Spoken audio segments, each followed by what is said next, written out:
Hi, I'm Yasmin Owusu, and this is my producer, Charlie Kesenek. I'm your husband, and you're using all my stuff right now. What are you talking about? So anyway, I've been looking for a one-stop shop podcast for wellness, amateur sociology, psychology, pop culture, and whatever else sparks my interest. So I created one.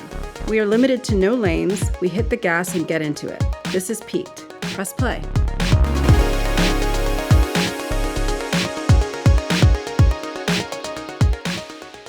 Hey, Charlie. Hi, how you doing? Good. Wife. Hi, how are you doing? I don't know. Hello. I spent the morning with you. How did it seem like I was doing? I don't know. I'm struggling to like be a normal person. Here we go. Yes, I've noticed that. Yeah. I've noticed that. Well, so was I on the tennis court today. It's brick outside. It's just, I know the rest of the country is like, is it? Because like it's like 40 degrees or something, and like the high is like 60. But it felt really cold to us, and break. I was very, very upset to be out there. But we did it. We did it anyway. Yeah, we got a 30-minute hit in, and Sly Boy here, our dog, for those of you not looking on YouTube, was very patient with us. Yep. And we've made it. We've survived. Yeah. We're here, alive. What do you have going on? What do I have going on? Yeah. Well, this is your chance to plug. Thanks. To my two listeners. I guess, you're right. I've got an album release show on March 6th, and I'm releasing an album on March 6th. Is that why you're having the release which is show? Why I'm having a release show. Coincidence? Right. Sometimes I have album release shows, but I'm not releasing an album. Nothing comes out. It's a good way to get people to your show. Yeah. You just say that it's an album release show. It's like Sheree Whitfield's fashion show with no fashions. How dreadful. You don't know the housewife stuff, but my people will know. And I also have a show. I'm going reverse chronologically. I have a show on Monday, February 16th. Symmetry. At Batch. Symmetry is the name of my band. Simetree. Yeah. Very cleverly spelled, I must say. Everyone thinks it's called symmetry. Why would they think that? I don't know. Oh, we're not bright, are we? I'm not smart. The Americans. Species. Yeah. What's been on your mind? On my mind. Your nerves? I guess the top note would be that Bill Belichick, the greatest American football coach of all time, has been snubbed when being... He's supposed to be... This is the first time he's been up to be put in the Hall of Fame of the NFL, the National Football League. Thank you, I do know. Second winningest coach of all time. Most Super Bowl wins of all time. Mm-hmm. Most playoff wins of all time, I believe. Okay. Yeah, by the numbers, greatest coach of all time. He definitely deserves to be honored as a coach. Yep. I got it's funny that I have any thoughts about this, but I've been living with Charlie enough to like give some fucks about the Pats. So I have my thing where I'm like, yes, he obviously is an amazing coach, but it does just on a human level, he feels a bit like that boss that can't just let their talent use their skills. Like, it's like he has to put his mark on everything to some extent. And if it doesn't feel like it's something that he's fostered or mentored from scratch, he's always going to kind of try to over control it and micromanage. And like, that's just kind of how I feel about him. And also, he looks like Meatloaf, and I don't know why that's disturbing to me, but it is. That's true. He does look a bit like Meatloaf. Mm-hmm. He also has some like 16-year-old girlfriend or something she's not 16. I think so. She's like 30 or something, and he's like 80. That meme that was like chomping on that meat. That meme that was like Belichick waited 49 years for his girlfriend to be born. He can wait one more year to go to the Hall of Fame. Or 20. It's classic. Doing the 1-to-1. But I have to agree, he deserves to be. But he deserves it. Come on, people are just hating. Pats are back, Patriots are back in the Super Bowl, and everyone is furious. They're hating, we're deflating, and here we are. Whoa. Don't say that. Don't say deflated. We deflated. It's not that big of a deal, right? It did not deflate. Didn't we agree? Proven by science. Didn't we agree that we deflated? No, but everyone knows that they didn't deflate. That's the whole thing. I thought we did, but it's like, who cares? No. Okay. No, that was the spying. All right. Also, Bill Belichick. We did do that, but who cares? I mean, some people wouldn't know what to do with espionage results. I mean, it was, he always bent the rules. He looked for chinks in the armor, You know, nobody said you We couldn't. use that word these days. Chinks in the eye. Is that what it? Anyway, Moving on.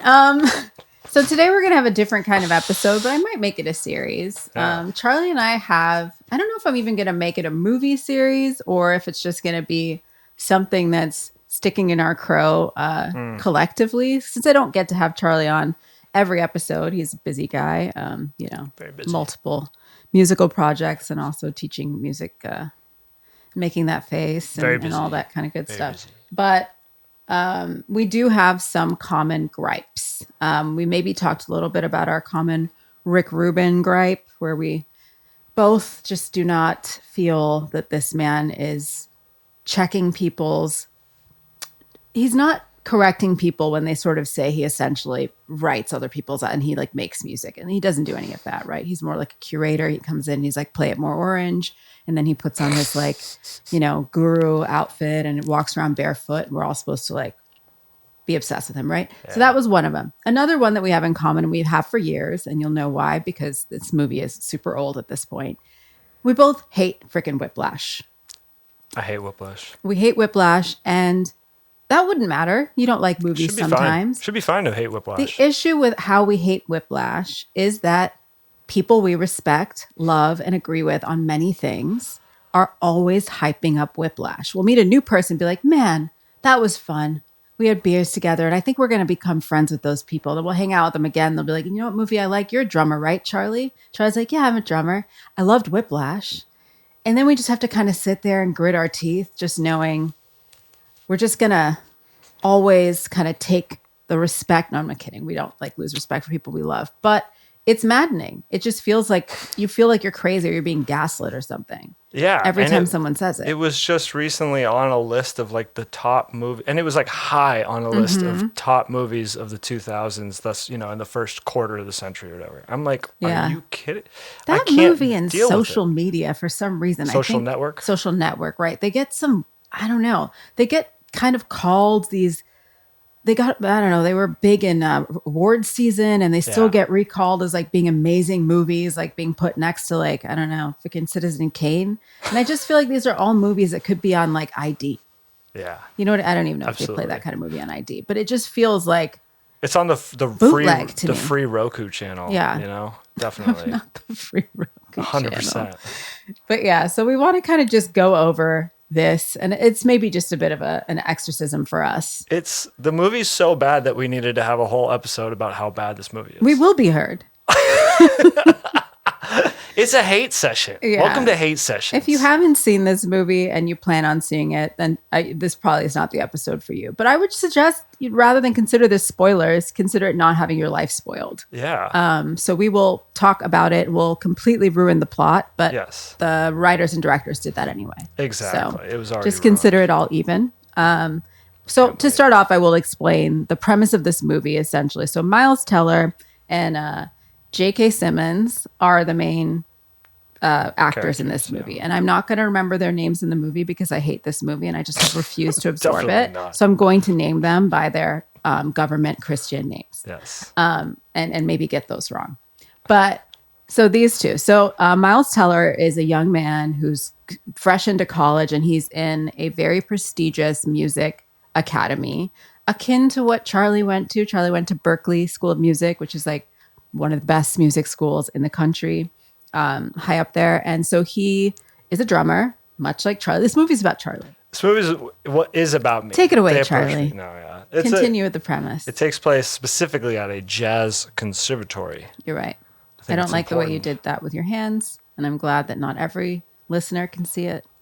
I'm just practicing throwing darts. Okay, Jazz conservatory. Jazz conservatory. Mm-hmm. And yeah, so it's like supposed to be a very competitive school. Everyone that goes there is supposed to be, at least show a lot of musical promise, or if you were to get into a high level jazz conservatory, you would have to be very good at music already to begin with, which is important. Yes. Because people are very bad at playing music when they get to this school in some certain cases, in certain scenes. Yes. So before I get into that, sorry, no, don't be sorry. I'm just getting definitely ramped up. going to get into that. But first, more about the premise. So essentially he's in this school, but there's a specific group ensemble that is led by J.K. Simmons' character. Simmons. I'm going to have to pause before J.K. Simmons every time because I want to say what is the J.K. Harry Rowling? Potter? J.K. Rowling, and then also J.R. Tolkien. So I don't know. I'm going to try to figure out that it's always J.K. Simmons, but I apologize if you hear someone else's name. So he is leading this ensemble, like he's the conductor, and he also just it's his ensemble. And Miles Teller wants to get into it, and he kind of hears him playing and says that you can come and sit second drum chair, whatever the hell that is. This is an interesting part of it too. It's like there always seems to be an alternate drummer, but not an alternate of any other instrument. Yeah. So it's weird. It's like this movie is created just to pick on this drummer. I know. Already a bit spotty writing wise. Yeah. But so essentially, yes, he gets to be second to that guy. And I won't get into in just talking about the premise, all of that. But essentially, this J.K. Simmons character is a hard ass. He's inscrutable in a way, very mean and like totally and inappropriate. And yes. Insane. And then, so much so that I was watching it. We hate watched it just for this episode. Yeah, so, just to make sure we could revive the fine points of our ire. We took one for the team here. It was tough. And I was watching it and I'm like, did the writer of this movie like watch Full Metal Jacket and be like, what if it was this but jazz? Like he's like he acts like a drill sergeant. Like the whole Full Metal. If you haven't seen Full Metal Jacket, which you should, because it's one of the greatest movies of all time. Yeah. There's like we were kids, at least. We used to. Everyone would quote it. It's just like this drill sergeant says insane things. And you heard it right. When we were kids, Yeah. I'm not sure when my dad let me watch Full Metal Jacket on VHS, but I was in like third grade. It's a little disturbing. That and like Good Morning Vietnam. I guess those war movies I was just allowed to watch with impunity. I know, yeah. Well, they're historical. Gen X parents are just fiction. a different breed, I feel like. Pocket, yeah. But yeah, so like I'm like, seriously, like did this guy like, I don't know, it seems like he was on coke and he like pitched it to someone. He's like, it's Full Metal Jacket, but jazz. But the stakes are the same. Yeah, 100%. So Full Metal Jacket's like you're going to war, and you're probably going to die there, and we have to harden you up. Yeah. And jazz, it's like you're going to Carnegie Hall, and you're probably going to die there. But you know what's funny? What? There's probably about as much blood in both movies. There's an equal amount of blood. So that makes sense, right? That totally makes sense. Yeah. Because if you know anything about jazz, super realistic. It's pretty bloody. Mm-hmm. It's a bloodbath. There's blood, PTSD, and extremely high stakes. But yeah, so we're gonna. So the first couple of iffy moments, I would say, along this journey, straight out the gate, when Miles Teller's not in the really prestigious ensemble yet, but he's in another one, and they're all kind of buzzing because the J.K. Simmons. Hold on. We're not even past the first scene of the movie, though. Why we had something in there too? Absolutely. That's. Let me set the scene, and then that's like the second scene of the movie. Okay. Like, but take it away. First scene of the movie.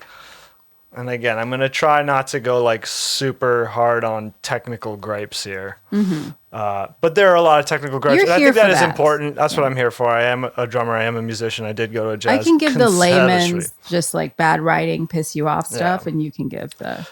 But yeah, so very like literally the first scene of the movie, it's like they're panning in on Miles Teller and he's practicing, and immediately the drums are not set up right. Like they don't look like they're set up by a drummer. Like you can tell when someone knows how to play drums, they set up their drums a certain way. And you can tell when someone has just started to play, they don't really know what goes where, the angles of what works or whatever. And so they set their drums up just a little bit off. And immediately it looks a little bit off. And not at all like jazz sizes, like wrong sizes of the kit. Like it looks weird. And it's just, this is the first moment in which we're like, did they consult anyone?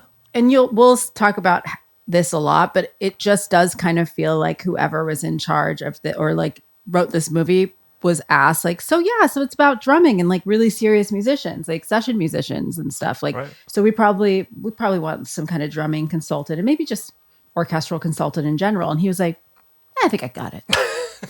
Exactly. Exactly. Like, I think we wing it. It immediately feels like that. Yeah. And then again, just to say like, So like if you're at a prestigious jazz conservatory, you're probably pretty good at jazz to One begin would with, think. right? One would think. You're at the level where you're good, right? Maybe you're not a master yet, and that's why you're at the conservatory to like hone your craft and like the next level tighten, of your get mastery. to the next level. But like Miles Teller sounds like he can't play shit immediately. His Sounds technique really practicing. bad. I mean, I don't even play drums, but I know that when you play drums, you don't look as though you're gestating and giving birth to and being in labor with and also being constipated at the same time. He looks like he's fighting playing. Yeah, he's always tensing up when he's practicing and like sweating buckets. Like, and he's like immediately doing that. Drumsticks in the hands of that meme of the guy who's like at a desk and all the veins are popping out of his neck and he looks like he's like about to bust a nut. Like that's what Miles Teller looks like when he's practicing. Pretty sure that's not how you keep pocket. Nope.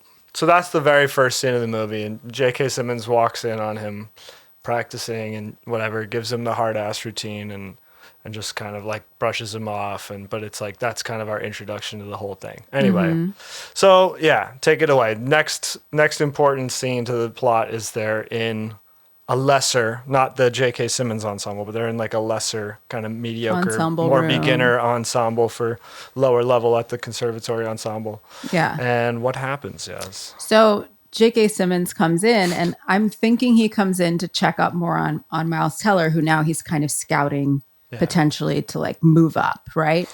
But they're all kind of in the room buzzing because he's coming in there, and they're like, "Oh my God, he's coming!" Right? And so he kind of asks everybody to just kind of like fire off a note on their instrument, play like a certain part in the music, play a certain part of the music, and a lot of them can't is the problem.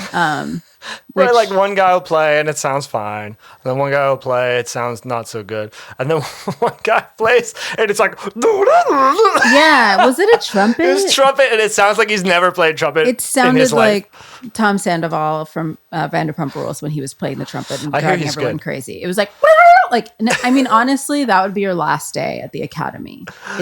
That would be like me when I got into Seattle University and I sat down to my English lit class. And I was asked to just read a passage, and I was like, low key, I can't read. Like, I hate to tell you. Like, how have you been accepted into the school? It's like, so the thing is, I can't read, but that went pretty much fine. I mean, this guy's a hard ass, but it's okay not to know how to play your instrument, like literally at all. At all. That makes sense. So that happens. And then is the next thing when there is that whole find the temp or who's out of key? Who's out of tune? So anyway, well, right. So like Miles Teller, they have the first chair drummer and the second chair drummer. Miles Teller isn't even first chair in the crappy ensemble. He's second chair in the crappy ensemble. Yeah.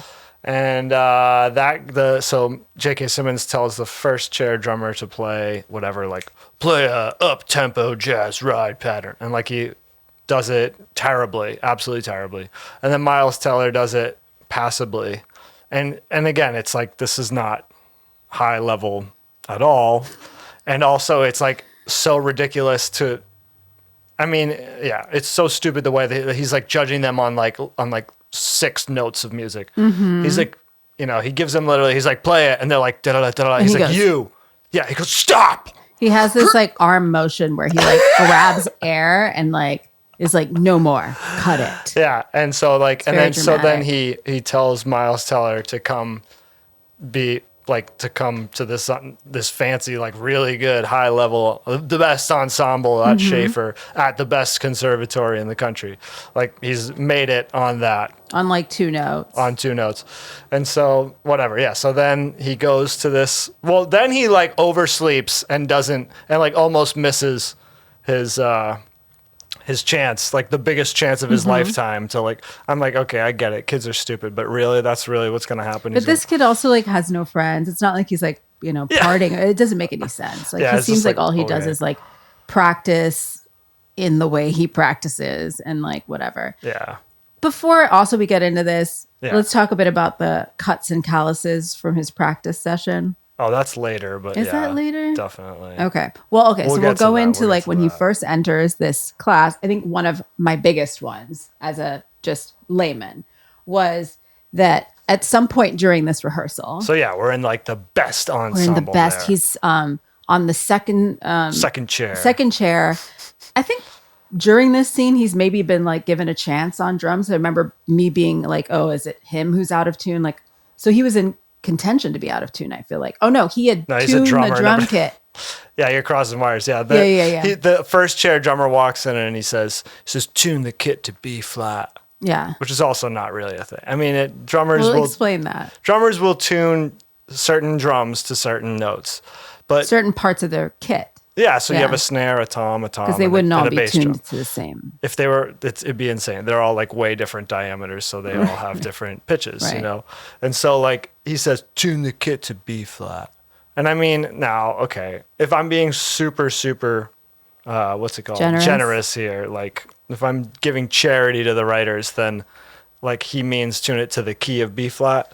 But that also doesn't really say It's anything. not the and language it's anyone just would use. no drummer would ever be like tune my drum set to B flat. Like that doesn't actually really. That's not a shortcut for that's not a real. It's their lazy way of being like, he's this drummer's bitch. Yeah, right. Essentially, he's like turning the music pages for him, and he's like, he has to tune his drums or whatever. Yeah. But the next, I mean, yeah, that sounds like another thing they could have just easily consulted for. Easily. This doesn't sound hard. They didn't even have to get like a really prestigious drummer. I feel like any random drum tech could have helped them out with this. Absolutely. But someone was arrogant and was just like, you know what? I think I could figure it out. They didn't bother. I've seen a drum. So here we are. Yeah, they're playing. They start rehearsing, right? And then J.K. Simmons stops. He says that he hears a bum note, right? And he's just like, someone's out of tune. Who's out of tune? I'm giving you a chance to like, just tell me you're out of tune. And it's silence, you know, They're all crickets. And I'm like terrified. thinking this scene is about that, you know, Miles Teller has tuned these drums and they sound off. Right. Like that was my thinking, right? But he eventually like kind of zeroes in on this one guy and he calls him like Elmer Fudd, which I'm like, if anybody looks like Elmer Fudd, it's J.K. Simmons. Like, I don't think that's the right joke for this actor. Seriously. Nobody looks more like Elmer Fudd than J.K. Simmons. Anyway, so he calls this one kid that, and he's like in his face, like yelling at him, are you out of tune or are you not? No, he said like, are you flat or... No, that's not. He had like two flat or choices. sharp, yeah. Are you flat or sharp, right? And Maybe, yeah. whatever. Either I way, don't he's remember berating him, being like, so do you think you're in key or not? Do you think you're in key or not? And the guy eventually is like, no, I think is he just, you know, what would you do if someone's screaming in your face and basically accusing you of something and you're kind of a wuss and you're scared? He just says yes. And so the result of this is he basically says that guy has to leave and he's just done with this ensemble, kicks him out. He's out of the band. And then he just walks up to this other guy and is like, it was actually you, but he didn't know if he was or not. So that's why I kicked him out of this ensemble. And this is when I'm done with this movie. I don't know anything about playing music or being in an ensemble, but this is his reputation and this is his troupe. So you have a guy who's sitting in he's a hard ass too, right? That's how they're writing him. And he's already let that guy who went like go, right? But now in his baby, he has a guy who was not in tune, didn't say so. And then you have a guy who was and knows how to tune his instrument, but was just intimidated by you in the moment. But you kept that guy. And also didn't even berate him about it, about being off key. It just made literally no sense. And that, to me, was the beginning of a lot of the same thing, where it's like, why? We can mention a million, and we will, ways in which this guy kept talking about caring about his reputation and kept completely decimating it in every chance he got. Yeah, exactly. He cares so much about this band being competitive and being so good that he's playing reindeer games with kids. He's going to kick the guy who's in tune out in favor of the guy who's not in tune. And doesn't because seem the other to guy really care. Yeah. What? Because he didn't what? Because he just wanted to ingratiate you and I don't know, give you the answer you seem like you were screaming in his face for. So it's freaking just annoying. like so immediately like what are we doing? I just don't it doesn't make any sense. We didn't go from that to anything more reasonable. We went quickly from that to Miles Teller not necessarily being on the tempo that J.K. Simmons felt like he should be on. And so that was the same. Yeah, that's the same. I think that's the same scene. I think so. Then they start a new song, and then he's like, let's give Second Chair a try. Let's give Bambi a try. Whatever. He's like already making fun of him. And then and so they start playing, and that's the famous "Not My Tempo" scene where he's like, they start playing, it's kind of going okay, and then he's like, and then he does this thing, his little hand thing, and he stops them, and they're like, and then he's like, not quite my tempo. He's like, let's try it again. And he's like, 1, 2, 3, 4. And then they like, this is again where like shit starts falling off the rails for me. He like gives a tempo, and then they start playing in like totally a different tempo. It's like no musician is ever going to hear a count off and not be even remotely close. So it's just like, I guess they're doing it. I don't know if they're like, did they do it on purpose to like make like the audience understand that it was not it's just they like could give the audience more credit than that. And also again, like if you had good musicians doing it, which they did, like the studio recording was obviously like like on point pro musicians playing, but like they could push and pull the tempo. They could do that easily. They could. It's just so weird. And even when they mess up, good musicians would know how it would sound when you messed up. Right. And it wouldn't just be completely like not believable. I mean, there was also just like moments where he was like, play it from this part. Now play it from this part. And it was the same part. Right. He kept changing the measure. Play it from measure 18. Play it from measure 32. Play it from measure 37. And the start sounds exactly the same every single time. So unless this song is like literally 2 notes of the same thing over and over again, it's kind of impossible. He even talks about like starting it in the middle of the measure, which would have a very weird and kind of like angular sound. Yeah. And then he's like, on the and of 3. And then they start and it's on beat 1. It's just like they just keep doing this shit over and over. Right. And it's just like, you're just trying to, it's just like, it's just so stupid. But the not my tempo scene essentially like culminates in him like screaming, and he's always just going to end up screaming in someone's face and trying to make them cry. And this is basically saying like, are you dragging or are you rushing? Because he was trying to get Miles Teller to be like, do you know what's off about your tempo? Is it that it's dragging or that it's rushing? And then so he starts slapping him on the face with his tempo to be like, is it dragged or is it rush? Slaps him across the face multiple times, which it's very normal. Totally. I mean, college environment. I went to jazz conservatorium. I sustained a slapped lot in the face of every day. Physical abuse. Yeah, that's where that's like the first jump the shark moment. Everyone talks about it as though it's like this great scene.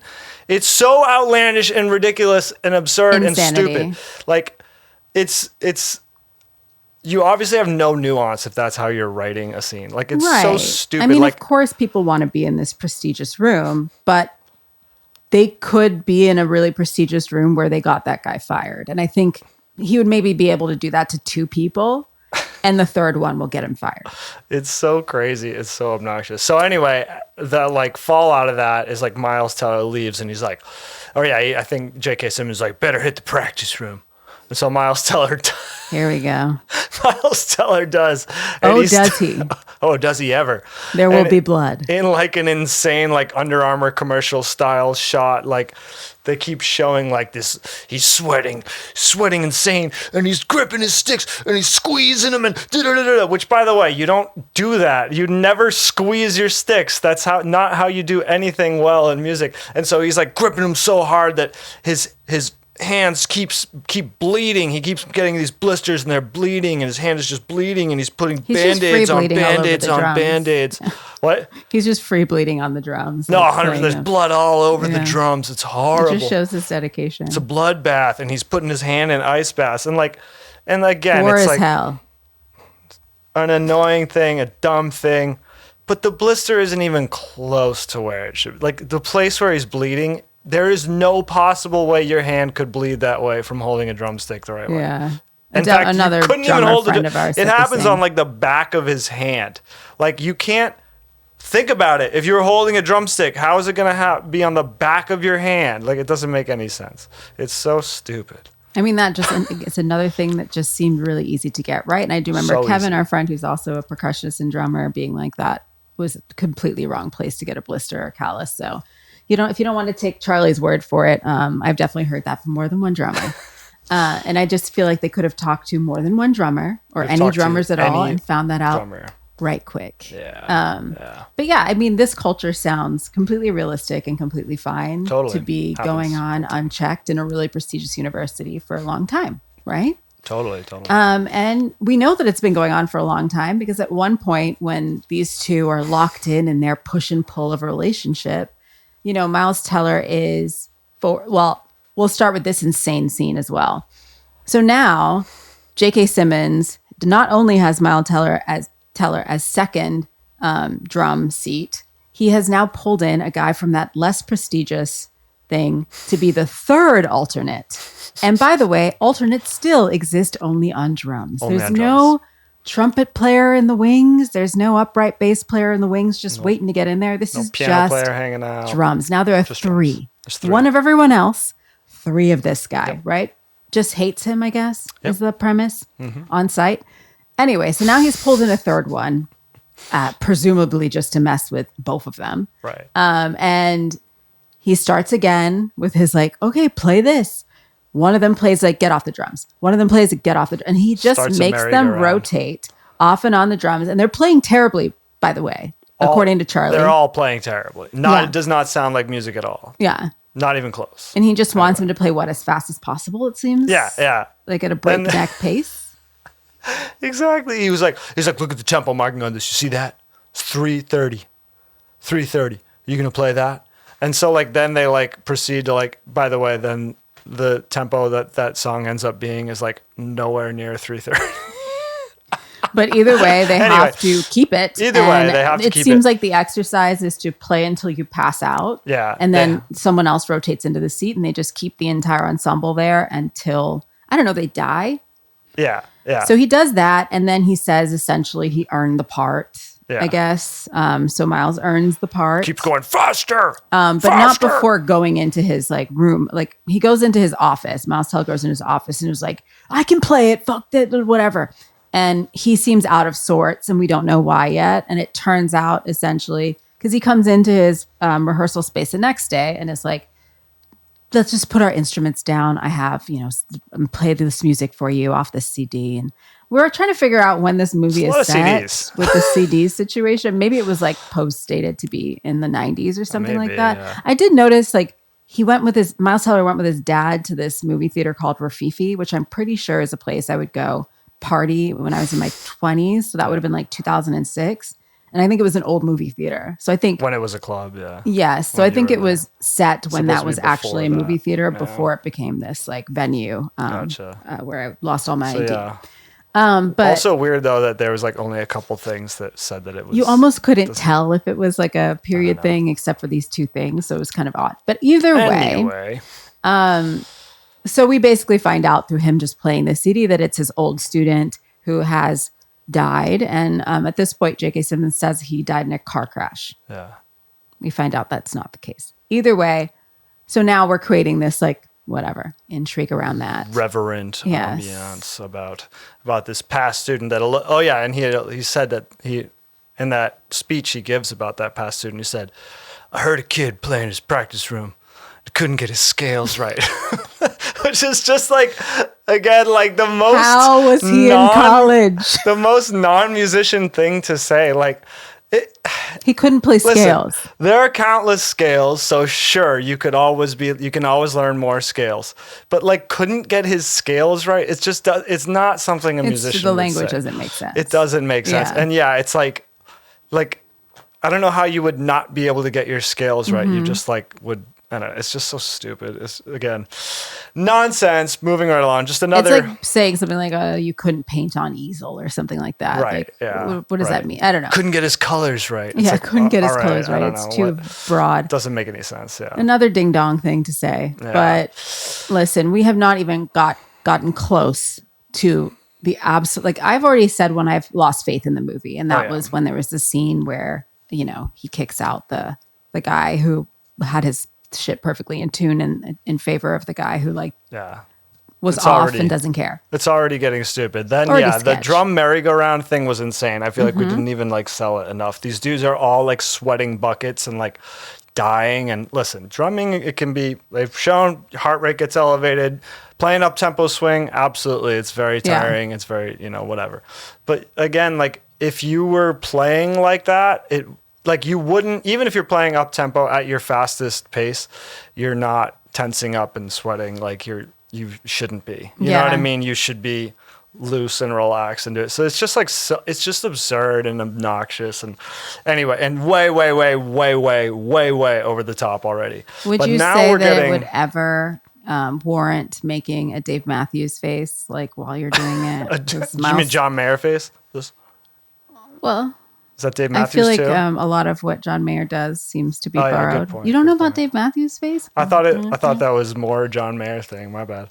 No, he's the originator. Oh, okay. He's the All right. originator of. I mean, I'm not a fan of either. Gotcha. Let's be really clear. I love that I'm like, You're like defending the he Dave Matthews ripped off Dave Matthews, but he did. But I don't like either. Just to be clear, I'm not a Dave Matthews fan, but I'm old. Maybe the extra 5 years. I remember that Dave Matthews had the OG O face. Oh boy. And then John Mayer basically maintained his Dave Matthews balls in his mouth and sounds like him and sings like him and does the whole thing. He's a ripoff. Gotcha.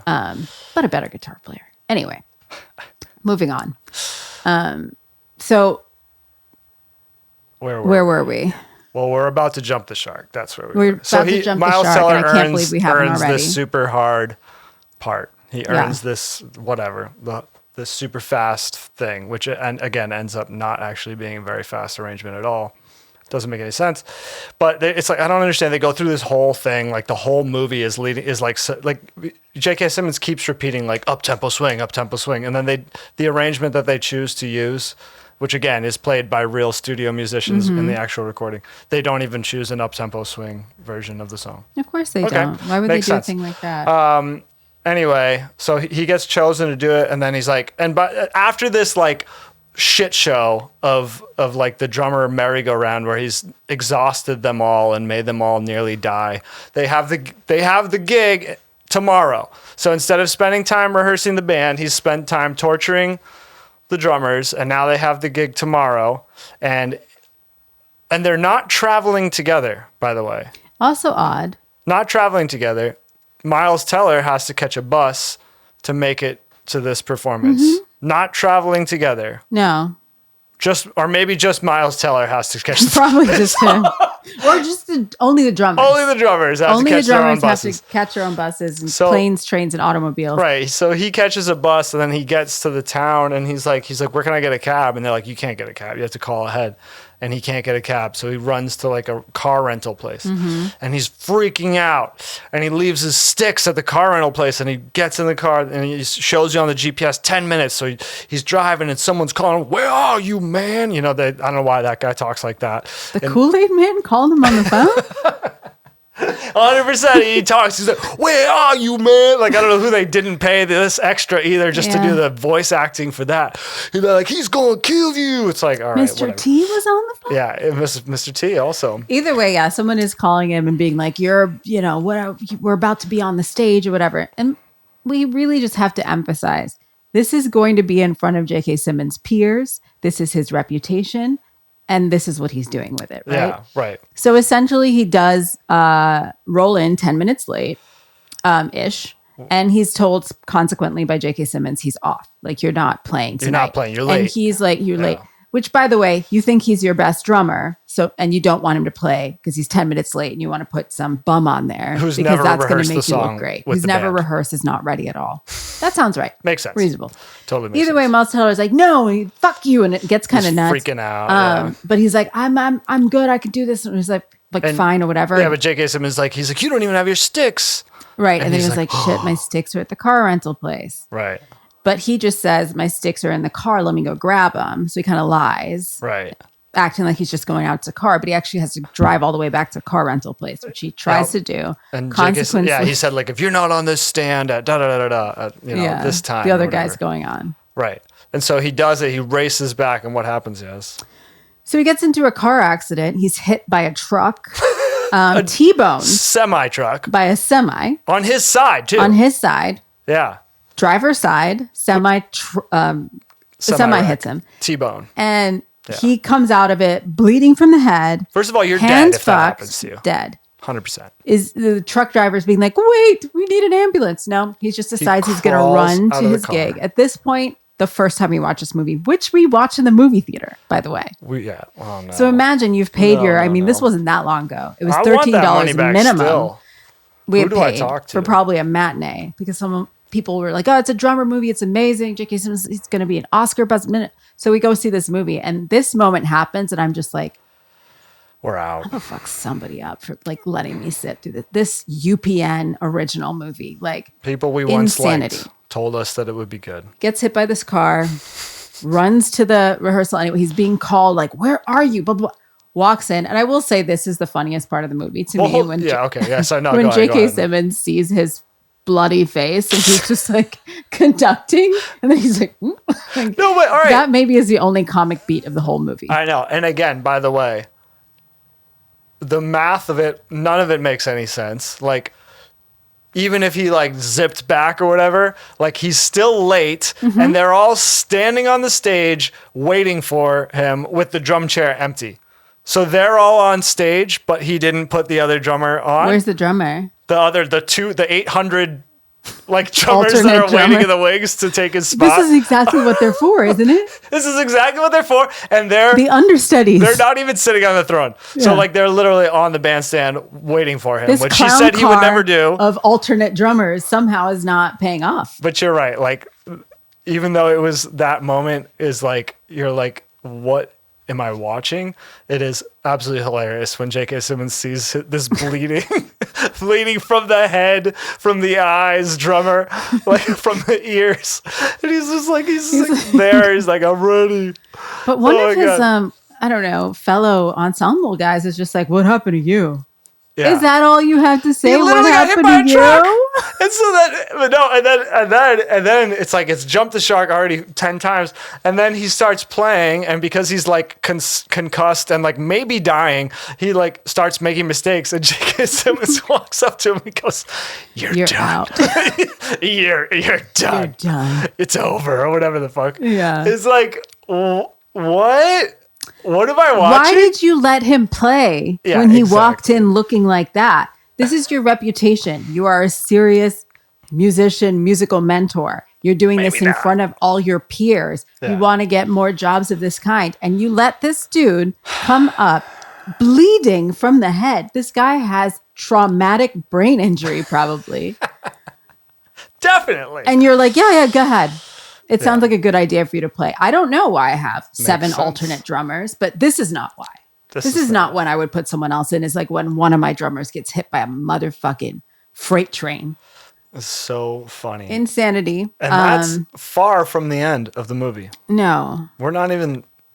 There's a lot left. There's some very important things yet to come. I did think of one more funny part of the movie. What? So before a lot of this ensues, there's 2 funny parts of the movie, and the whole movie is a comedy essentially, but not on purpose. Right. But I would say there's only 2 intentionally funny parts. Yeah. I'm not even sure if that J.K. Simmons face was intentionally funny, but it was like a very funny comic beat it's to so me. Funny. But another one was like when he first gets into the better, more prestigious ensemble. Yes. He seems to be at a family gathering of some sort where it's like cousins, uncles, aunts. And he has, it's like they're setting it up that he has very athletic football player type and of cousins. Yeah. And his uncles and aunts are very, straight career, like banker types or something like that. And his dad is like, kind of a neurotic, fun, cool Jew guy who likes to put, Jewish guy who likes to put he's raisinets on his popcorn. He just seems a little more... He's a high school writing teacher. Yes, he's a little more liberal arts, and they're a little bit more whatever, right. Left-brained, let's say. But so he has these football player cousins, and they're just everyone's kind of ignoring him while he's saying he's in this repertory or whatever. Right. Well, they're like, "How's it going for you?" And he's like, "Well, really good, actually. I'm actually first chair drummer in this really prestigious ensemble." And as he's talking about it, like the two cousins walk in, yeah, and they're like, "Oh, it's Davey and Timmy," or whatever the fuck it is. And they're like, "This one's he's the quarterback of the football team. He took them to the championship. Oh, it's amazing." And he's the lead of his model UN or whatever at his college. Da da da da. And there was a point where, again, Miles Teller kind of tries to say the thing he has going on. And one of the uncles, I think, was like, oh, great. I mean, it's glad that you figured that whole thing out. Right. Kind of setting the stage for like they don't take him having a music career as a very serious thing, even though obviously this is not, he's not playing in a bar band. Yeah. It's like a big deal and actually can be very lucrative, right? Yeah, and I can say credit where it's due. Like, this is a very realistic part of the movie. That could be any artists, anyone who leans towards the arts, or even just like liberal arts. It doesn't have to be like you're an actual artist. Right. You'll be at Thanksgivings where you will have this kind of dialogue. People are like, oh, I'm glad you can figure yourself out. But like, so what do you do with that when you get in that? Does that mean you get a job? How are they going to get you a job? Can are you you going to get a teach job? at the college then? Would they let you teach there? Yeah. Like you'll get a lot of that. You sure do. Yeah. So then at one point, I guess he's getting frustrated by this. So when one of the football players is like, I don't know, being lauded again for being, I don't know these terms. You help me out. Well, he basically downgrades. Yeah, he's like something. talking about, or you can tell he's kind of bragging about it. And Miles Teller's getting pissed because he's being overshadowed, and he's like, belittled. And belittled. And he's like, it's Division III, and they're like, what? He's like, you play Division III football. That's not even close. It's not even Division II. Like Division I is the best. 1, 2, 3. And so then one of them says basically like, so will you try coming to play with us then? He goes, yeah, why don't you come play with us? And he's which Miles Teller says, come play with us. Yeah, that's 4 words you'll never hear anyone in the NFL say to you. So that was actually very funny. Zing! I think for a lot of us who went the art direction, that was a bit of a like, that's pretty dope. Cooked with that. That was pretty dope. And that was the first and last time anyone would cook in this film. Absolutely. The writing was spotty in general. I don't want to just seem like it's like just technicalities and only the fact that this guy wants to ruin his reputation over and over again just to fuck with a kid. Yeah. Although that is my main thesis is like, what actual guy who does this for a living would continually fuck with his own reputation at performance after performance, at competition after competition, just to mess with this one kid? It really doesn't make a whole lot of sense. Also, probably when we find out later, by the way, that guy who got in a car crash. This is where we are in the movie, exactly, right? Yeah. So to continue the plot. Yes. Right? But another spotty writing thing that I do want to mention is that for no reason at all, except this is a bad movie, he has a little love interest, as one does in a bad movie, that is not developed at all. It's just some chick who works at the movie theater, and we don't learn anything about her. Her character doesn't get developed. We don't become invested in the relationship. We don't care. It's a nuisance of like 3 scenes, maybe 3 something like that. But during that nuisance of 3 scenes, we get 2 amazing ones that are amazingly written. One of which she kind of is talking about how she's floating around. She doesn't really know what her major is. And he's talking about how he knows everything he's doing in life. And at some point it's tense. And then he asks her like how college is for her or whatever. And she's like, well, nobody really likes me at my school, which is Fordham. No one really likes me at Fordham because I think it's because they can tell I'm from Arizona. What? Everyone at Fordham University in New York City, everyone, teachers, faculty, students, 100% of people, janitor, nobody likes you there because they think you're from Arizona. New York is one of the highest transplant cities anywhere on earth. And so they just specifically don't like Arizona. Who wrote that? It made literally no sense. And the other scene with her out of 3 total, I think, was when he decides he can't see her anymore because he needs to concentrate on music.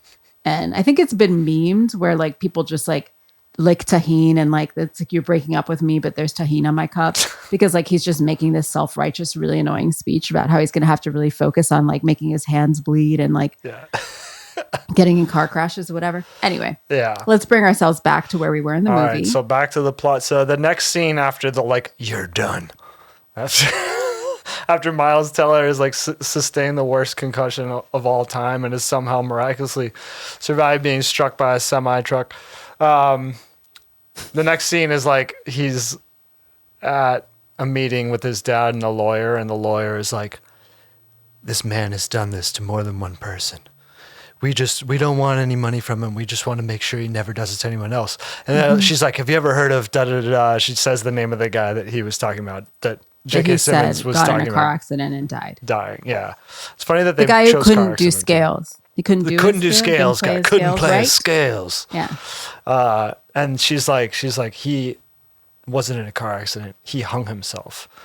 And it was because of the PTSD that was caused from the jazz ensemble that he was in. Full Metal Jazz Kit. Full Metal Jazz Kit.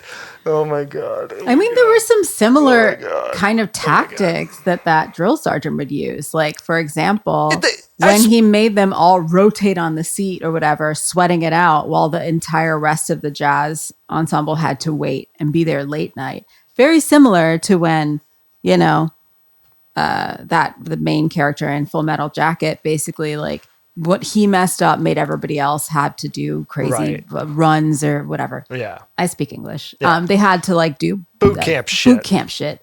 And that got him the benefit of being beaten with soap later that night. Exactly. Yeah. Which, you know, I watched as a fourth grader and it was fine. I'm fine. I've been fine but like ever 100% since. like that. J.K. Simmons, it bears repeating that like it feels like J.K. Simmons' dialogue is 100% just rewritten dialogue from or monologue from the drill sergeant in Full Metal Jacket. Jewish slurs towards Miles Teller. He's calling him Jaime. He says that your mom left you up because you're a loser and your dad's a loser. And, you know, he mentions his mom leaving so many times. It's like actually ridiculous. Mommy left you because you couldn't play the drums. It's like, what? It really doesn't good make any writing. fucking sense. So stupid. But yeah, anyway, so basically they want to get this guy taken out of the faculty because he's... But he says it's going to be anonymous and he'll never know. Right. And so Miles Teller, like, he puts the drums in the closet. He hangs it up. He's not doing it anymore. He quits music. He's done. Yeah.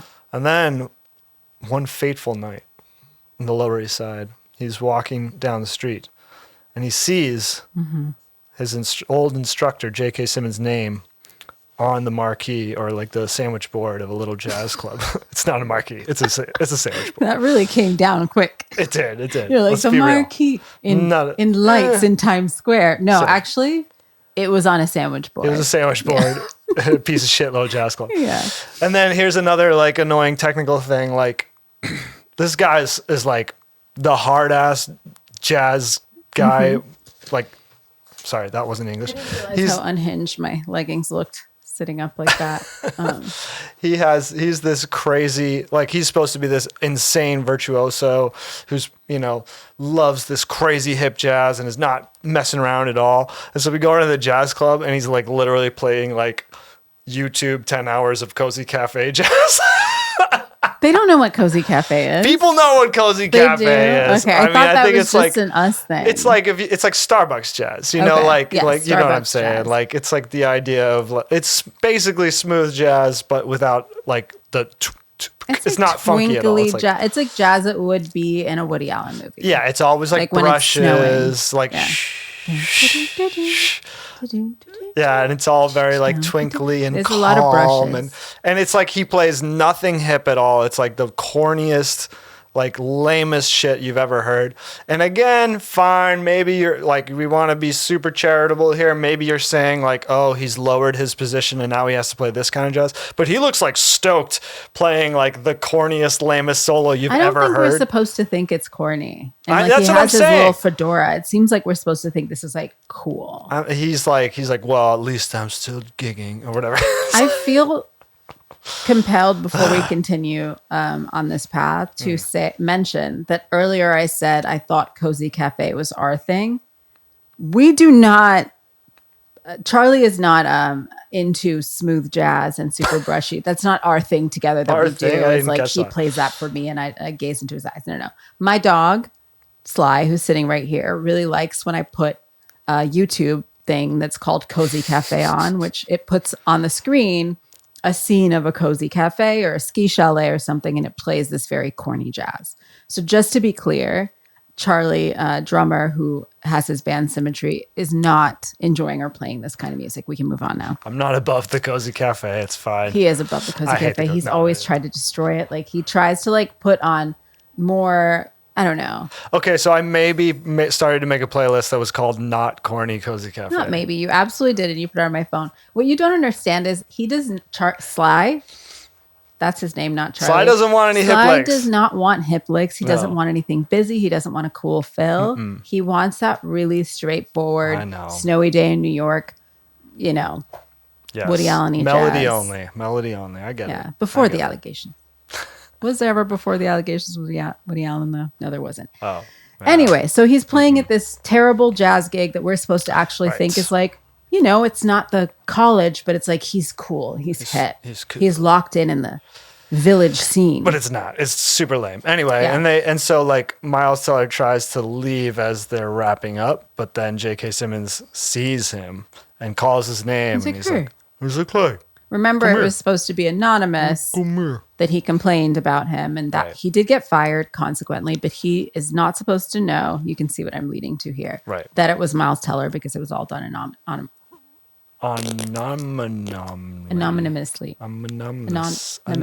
So anyway, they meet after they have a drink, and he's like, I don't know if you heard, but I got fired.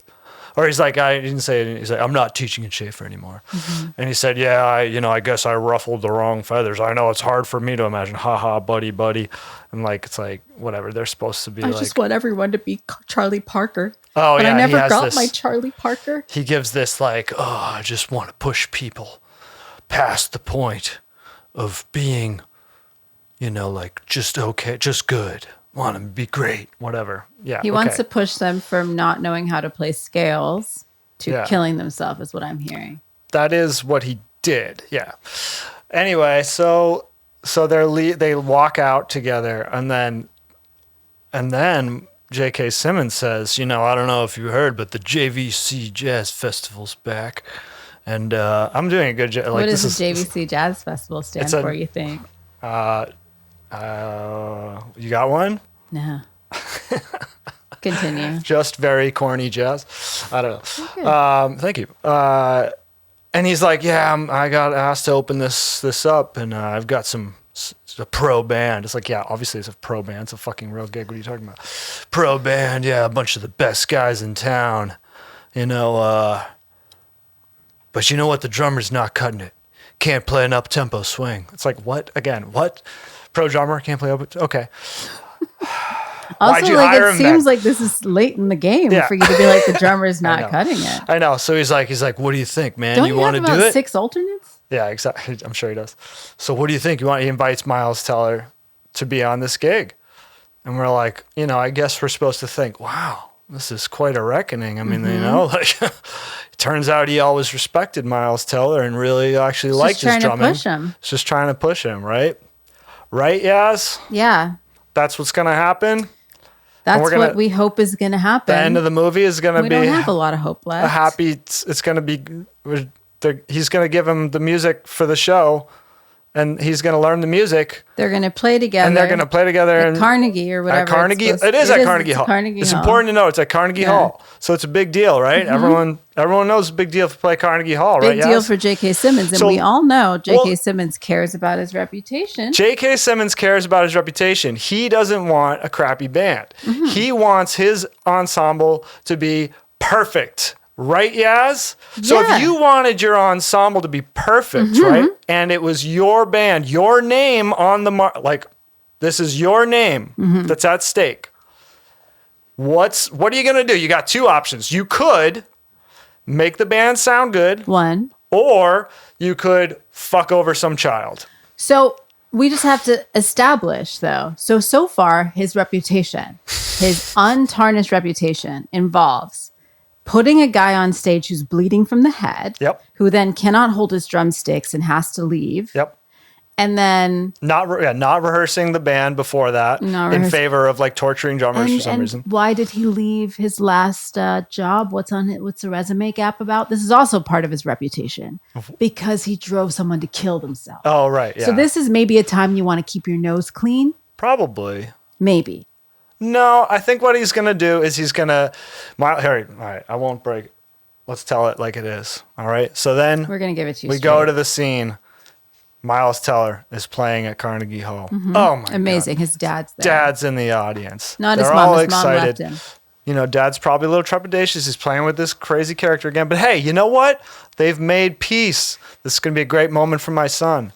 And then J.K. Simmons, by the way, he gives a speech backstage. He says something like, these are some of the biggest cats in town, and they don't forget if you make mistakes. So no mistakes. This could land Make or you break you. Yeah, he said this could land you a contract with one of these recording labels. Da, da, da. I'm like, no, it couldn't. Like, what are you talking about? They're opening a jazz festival and they're in a big band. Like, none of these guys are going to get They're not going to know them by name. That's not how it works. All right, first of all. But anyway, like, if anyone was going to get signed, it'd be J.K. Simmons' character for having the Not ensemble that was so anymore. good. We'll tell you why. And certainly not. So that's the whole thing. Is like, don't make any mistakes because everyone will remember, and you'll never work in this town again because if you make some Seems like mistakes. a forgiving town because you have a gig and Yeah. you just had a guy kill himself and you had a guy come onto the stage bloody from the head. But here you are at Carnegie Hall. So they get on Forgiving stage, town. and he had told them that they're going to play all the stuff that they were doing at Schaefer, all the music that he already knew, you know, right? And so he gets there and he goes on the Whiplash. mic and he says, "We're going to play something new by da da da da da," and it's called da da da da. And Miles Teller goes, "Oh no." He doesn't have He music. looks through his music. He's never heard this piece before. He doesn't doesn't know have it. anything about it. He sabotaged him. So J.K. Simmons sabotaged Who? Miles Teller? Or He sabotaged his drummer? He just gave his drummer the wrong music. to make everyone, by the way, all the musicians on stage look terrible terrible. and stupid. And most with of his all, name him. now on a marquee. Now, on an actual This marquee. time on an not a actual sandwich marquee. board. He wants to make sure to absolutely humiliate everyone, including himself, involved. Especially himself. Especially himself, because it is his curated musicians that he's presenting to a room full of his peers and prestigious people in his profession. He is saying, here, this is a representation of me. I have not given this guy the music and he does not know how to play it. And so Miles Teller just starts playing whatever, right? Because what can he do but play He whatever? tries to get through the first song that he doesn't know, and then J.K. Simmons gets on the mic and is like, little trouble with the rhythm section, like all smug, like your band didn't just sound like shit. Like this is so. This hard to ass me, isn't like, upset. He's just like, well, this is where I mean, like the car accident thing was so insane and so outlandish and so over it was the just top. really stupid. But as a movie that is supposed to be about music and about like the world of, I guess, competitive jazz ensembles. So important, can make or break you. This is what he does. He sabotages his own show. This shit, I wanted to scream so bad when I saw this in a movie theater. I'm like, what's the budget of this movie?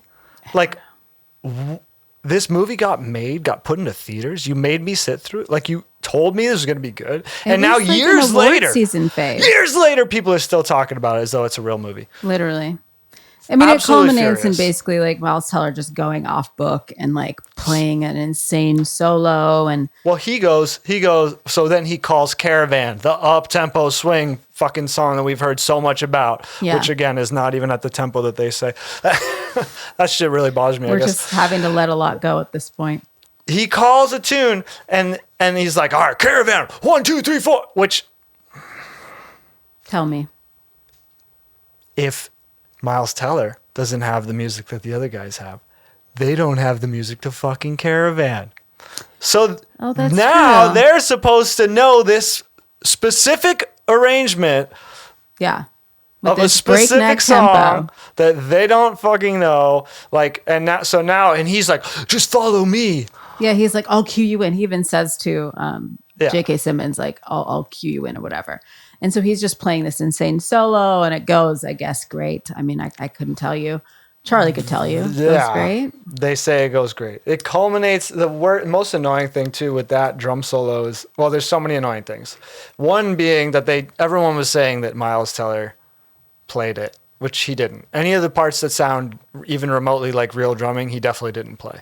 And then the end of the movie is him like playing a drum roll, slowing it down to like a da da da da da da da, and then speeding it up Picking it again, back which up. is like not interesting or creative, or this is not something anyone ever do.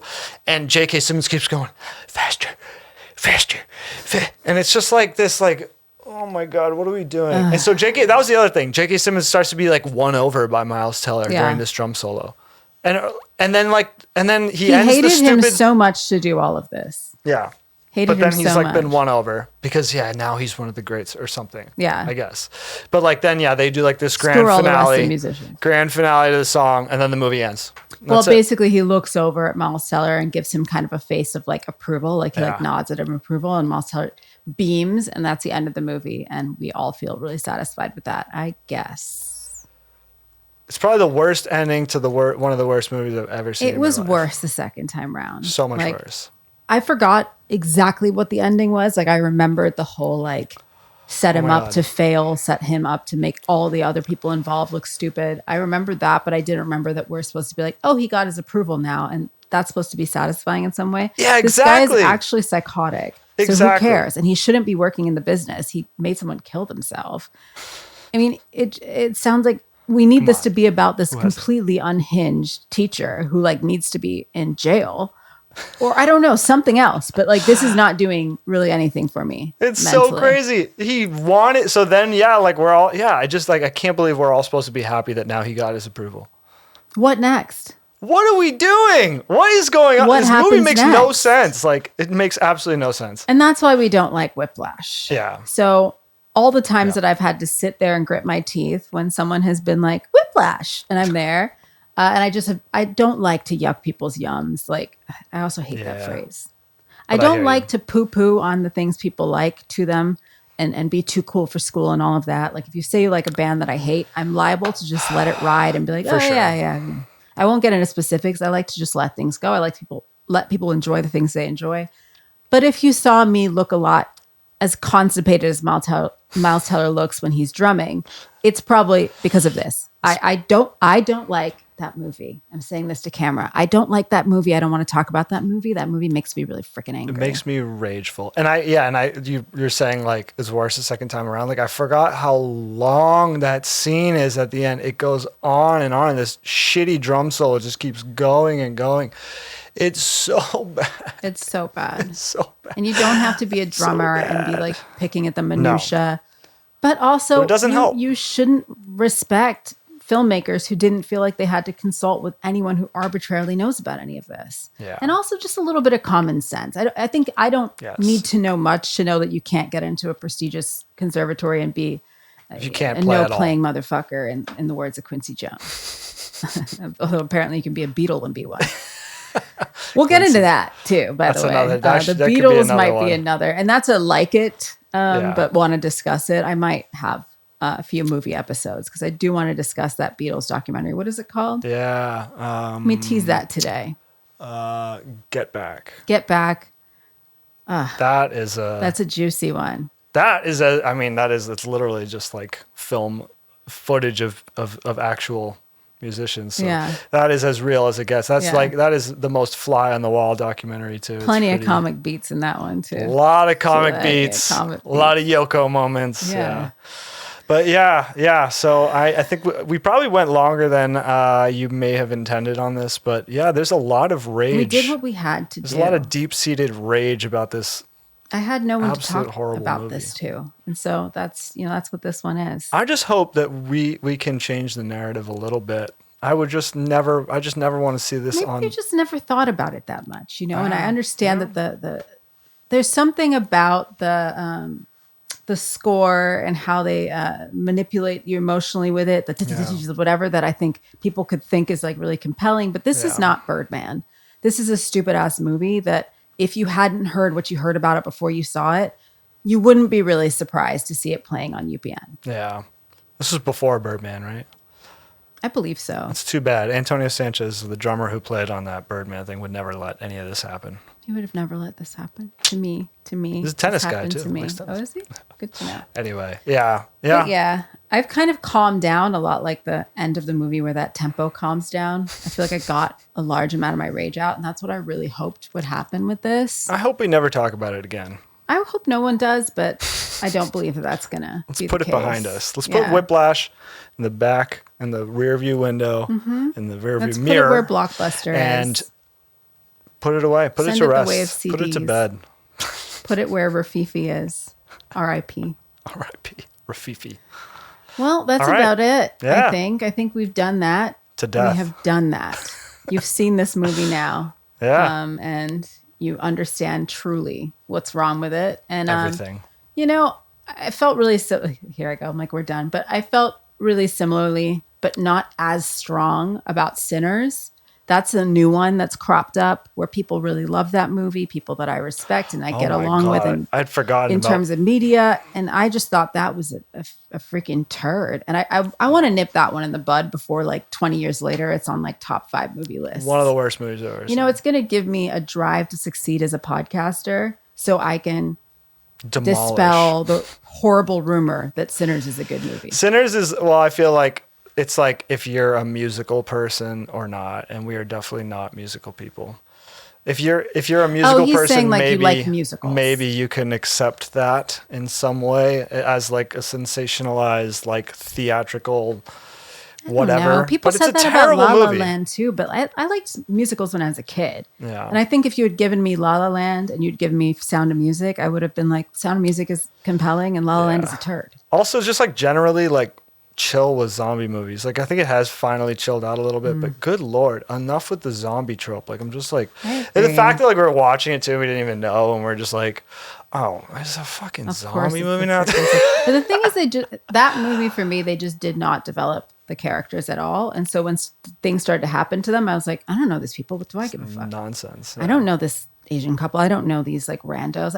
I like, we're all supposed to be like, oh my God. Like they gave us 2 seconds of like their past and we're supposed to be heavily invested. How? Yeah, exactly. It felt really half-baked. I don't know if this was like an overly edited movie or something. Like they edited it a lot from the original, but it felt rushed. They didn't edit enough as far as I'm concerned. I think they edited it down to a point where like you didn't know any of the characters. So why could you possibly care? I know what you're saying. Yeah. Either way, I don't want to restart the episode to talk about Sinners, but it was a similar feeling. And I want to become Joe Rogan, Alex Cooper level successful of a podcaster so I can shut down Sinners before it becomes the next Whiplash. It needs to, where we're just hearing it on top 5 lists for the rest of my fucking life. It needs to be gone. Whiplash is an absolute steaming turd. 0% negative subterranean on Rotten Tomatoes, in my opinion. An absolute dumpster fire. Have a great rest of your week. Have a great week.